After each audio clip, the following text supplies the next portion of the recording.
executive check-up na tatagal lang ng 1 minuto. Yan ang pangako ng isang makabagong makina. Pero giit ng DOH, dapat pa rin veripikahin ang resulta sa ospital para kayo'y makasiguro. Magbabandila si Dominic Almelor. Walang kakayanan si Aling Luz Diminda na magpa-executive check-up pero agad siyang nagpatingin ng mabalitaan na sa halagang 500 piso, malalaman na niya ang kabuuang kondisyon ng kanyang kalusugan gamit ang quantum magnetic resonance analyzer machine na ito.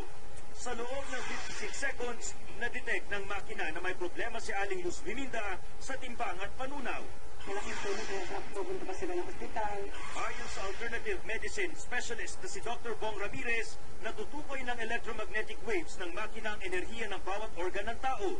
I-check niya kung nag-overwork ito o nag-underwork siya.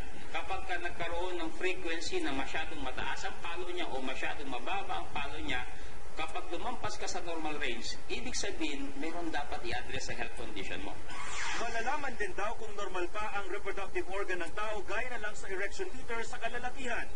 Bukod sa nalalaman agad kung may problema ang bawat parte ng katawan, nadidetect din daw ng machine na ito ang lagay ng emosyonal na kalusugan ng isang tao.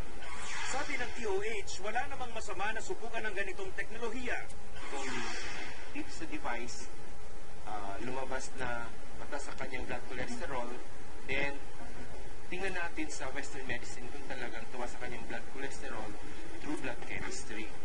Linaw naman ni Dr. Ramirez na inilabas nila ang aparato para magbigay ng alternatibo sa mga pasyente. Para sa Bandila, Dominic Almelor.